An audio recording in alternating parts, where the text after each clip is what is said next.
Hi this is B your best clips ताकि आप important parts हमारे वीडियोस के कम टाइम में देख पाओ। जो कपड़े पहनने हैं वो प्लान करने पड़ेंगे। तो उसके लिए पहले आप डिसाइड करो कि किस टाइप के फंक्शन है, वहां पे आप किस टाइप की आउटफिट पहनने वाले हो और उसका फैब्रिक क्या लेना है, ये सबसे पहले डिसाइड करना है। अब भाई ऑनेस्टली बता रहा हूँ, खर्चे इसमें अगर आपको एकदम बजट वाला भी बनवाना है ना कुछ भी, तो कम से कम 1000 से 3000 रुपए आपको खर्चने पड़ेंगे। और अगर आपको चाहिए कि आप कुछ अच्छी क्वालिटी वाला सिलवाओ, ज्यादा पैसे ना खर्चो, मतलब उतने ही पैसे खर्चो जितने में एक शानदार क्वालिटी का कोई चीज बने जो कि आप मल्टीपल टाइम्स पहन पाओ, अलग अलग जगहों पे वापस पहन पाओ, तो आपको मुझे लगता है 5000 से 10,000 के बीच का टोटल खर्चा करना पड़ सकता है। और अब उसके ऊपर आप कुछ स्पेशल ही चीजों में जा रहे हो कि मुझे तो चाहिए शानदार फैब्रिक, मुझे तो चाहिए ये वो, तो फिर तो भाई इस शादी के कपड़ों की मार्केट में कोई लिमिट ही नहीं है पैसे खर्च करने की। चांदनी चौक के लोग फरारी में घूमते हैं जो वहाँ के शॉप ओनर्स हैं। अब फैब्रिक सिलेक्ट करने की बात आती है तो मान लो अगर आपको मेहंदी के फंक्शन के लिए कुछ सिलवाना है तो भाई देखो, वो जनरली सुबह का फंक्शन होता है जिस टाइम पे आपको थोड़ा सा कलरफुल, जनरली ग्रीन पहनते हैं लोग। मैं कहूंगा इस बार ट्रेंड में है काफी पेस्टल ग्रीन, जो मेरे को फैशन शोज पे बुलाया जाता है देखने के लिए कि क्या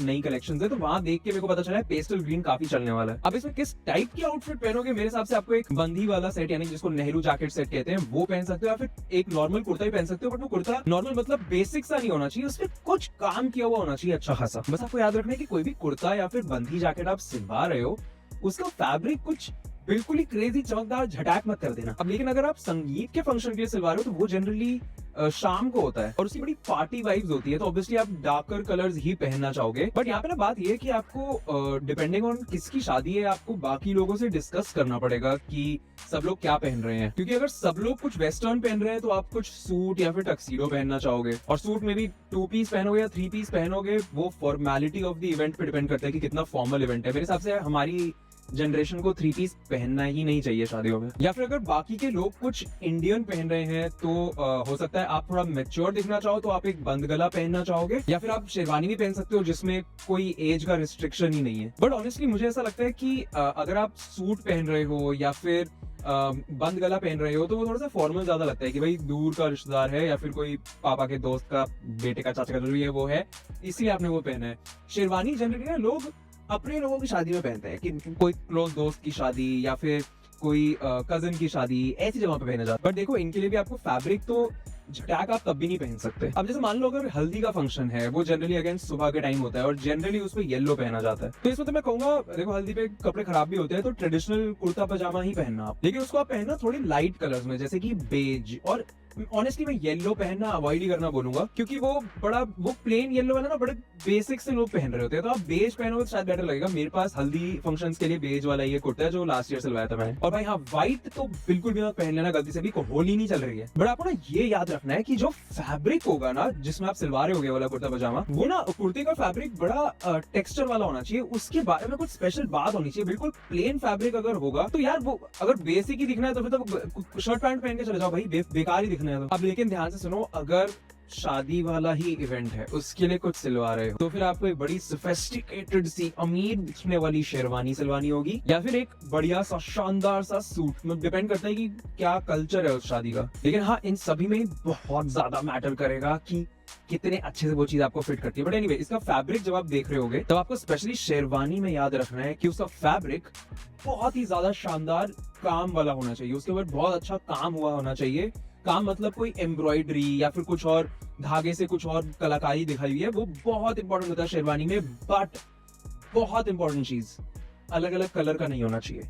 जिस कलर की शेरवानी है उसी की किसी शेड से उसके ऊपर काम हुआ होना चाहिए, नहीं तो बिल्कुल छपरी लगेगा। प्लीज मेरी बात मानो। अब लेकिन मान लो अगर इवेंट ही रिसेप्शन का है जो शादी के बाद होता है, एक तो मैं नहीं अटेंड करता रिसेप्शन, ठीक है, मेरे पास फालतू का टाइम नहीं है, रिसेप्शन पे कुछ भी नहीं होता, कोई मस्ती भी नहीं होती, सब थक चुके होते हैं। तो मैं आपको भी यही बोलूंगा कि स्किप कर सकते हो तो स्किप कर दो भाई, घर वापस आओ, हो गया, सारे फंक्शन अटेंड कर लिए, शादी तक क्या पैसे कमा ले। बट अगर आपको जाना ही है तो आप उस पर एक सूट पहन सकते हो, या फिर अपने बाकी जो लोग जा रहे हैं उनसे डिस्कस कर सकते हो कि वो क्या पहन रहे हैं, तो आप वैसे कुछ पहन लो। अब बात ये है कि भाई रेडीमेड ही ले या स्टिच करवाए, वो दो चीजों पर डिपेंड करते हैं, और उन दोनों के आंसर आप ही खुद को दे सकते हो। आपके पास पैसे कितने लगा सकते हो, आप क्या बजट है आपकी, उसी पे डिपेंड करता है। ऑब्वियसली जो खुद के लिए स्टिच करवाओगे वो बहुत शानदार फिट करेगा, लेकिन अगर आप एक जिम जाने वाले बहुत अच्छी बॉडी शेप वाले इंसान हो तो आपको रेडीमेड भी बहुत अच्छा मिल सकता है जो आपको अच्छा फिट है, तो कोई रिस्ट्रिक्शन नहीं है ऐसा। दूसरी चीज इसमें डिपेंड करता है आपके पास टाइम कितना है भाई? अगर आपके पास टाइम ही नहीं है, जिस दिन आपके पास इनवाइट आया उसके 5 दिन बाद शादी है, तो भाई कहाँ से स्टिच करवाएगा भाई? बट एनीवे, ऑनेस्टली बताऊं तो वो फैब्रिक जो है, आपने फैब्रिक सेलेक्ट कर लिया, उसके बाद जो उसको सिलवाने वाला पार्ट है ना,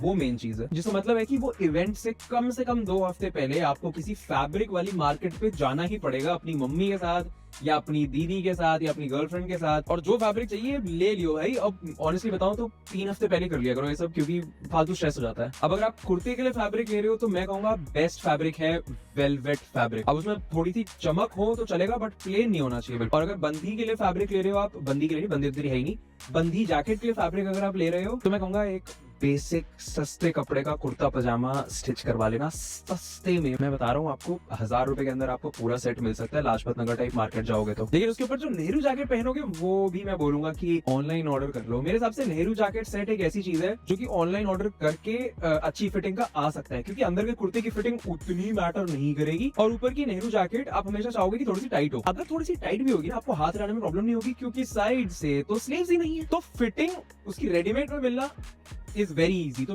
एक्चुअली सुनो, आप स्टिच ही मत करवाओ नेहरू जैकेट वाला सेट, आप ऑनलाइन ही ऑर्डर कर लो, जो कि आप हमारे नेहरू जैकेट हॉल वाले वीडियो से देख सकते हो, डिस्क्रिप्शन में लिंक है। अब भाई बात की फैब्रिक कौन सा ले शेरवानी के लिए, तो मैंने आपको बताया ही कि उस पे जो वर्क होना चाहिए सेम कलर में होना चाहिए, बट कलर कौन सा लेना है भाई? बिल्कुल न्यूट्रल कलर्स के लिए जाना, नेवी हो गया, थोड़ा पेस्टल पिंक टाइप हो गया, या फिर ब्लैक भी चलेगा मेरे भाई, लेकिन प्लीज तोता कलर्स पे मत जाना। और हाँ, आपकी चाहे नेहरू जैकेट हो चाहे शेरवानी हो, कोई भी हो, पाइपिंग नहीं होनी चाहिए। उस पाइपिंग का मतलब है कि वो पॉकेट वगैरह पे एक सिलेंड्रिकल सा एक अलग कलर का निकल रहा होता है। मैंने अभी एक शेरवानी स्टिच करवाई है, उसका मैंने पूरा ब्लॉग इंस्टाग्राम पे भी डाला था @SamKalra पे, आप जाके देख सकते हो वो समझने के लिए। बट एनीवे, अगर आपको फैब्रिक चाहिए आपका सूट सिलवाने के लिए, तो मैं कहूंगा आजकल पिन स्ट्राइप वाला फैब्रिक बहुत ज्यादा ट्रेंड कर रहा है, क्योंकि ओल्ड मनी काफी ट्रेंड में है, और उसी रीजन से चॉकलेट ब्राउन टाइप के कलर्स भी बहुत बढ़िया लगेंगे इस बार। लेकिन आपको उसकी फिटिंग थोड़ी सी ओल्ड मनी वाली करवानी पड़ेगी। एंड प्लीज वो तोता टाइप कलर्स मत लेना, प्लीज वो पेस्टल ब्लू, पेस्टल ग्रीन, ये सब सूट्स में अच्छे नहीं लगते। प्लीज सूट्स की क्लास मत मारो। मैंने लोगों को ग्रीन कलर के सूट में देखा हुआ है, ग्रीन। बट एनीवे, मैं एक ग्रे पिनस्ट्राइप फैब्रिक में ओल्ड मनी वाला सूट स्टिच करवा रहा हूँ एक नवंबर की एक दोस्त की शादी में पहनने के लिए। उसको मैंने सिलवाने के लिए दिया हुआ है, उसका जब आ जाएगा तो पूरा ब्लॉग बना के डालूंगा। तो अभी से सब्सक्राइब करके रख लो और बेल नोटिफिकेशन ऑन कर लो, ताकि सही टाइम पे आपको सही चीज सीखने को मिल जाए। एंड एनीवे, सूट के अलावा अगर आप सिर्फ एक टक्सीडो स्टिच करवा रहे हो, तो जनरली इंडिया में उतनी टक्सीडो वाली पार्टीज होती नहीं है, तो आप ये याद रखो कि आप एक स्टिच करवाओगे वो आप ज्यादा बार पहन नहीं पाओगे। तो मुझे ऐसा लगता है कि वो वर्थ द इन्वेस्टमेंट उतनी हो नहीं पाती। बट स्टिल, अगर आप चाहते हो एक डेडिकेटेड वीडियो बना दूं मैं सिर्फ टक्सीडो के ऊपर, जो कि एक form of fun party suit मान लो उसको, तो वो भी मैं बना दूंगा। उसमें बजट वाली ऑनलाइन रेडीमेड वाली ऑर्डर करके भी दिखा दूंगा, स्टिच करवा के भी दिखा दूंगा, पूरी जर्नी। तो subscribe to be your best clips and be your best main channel.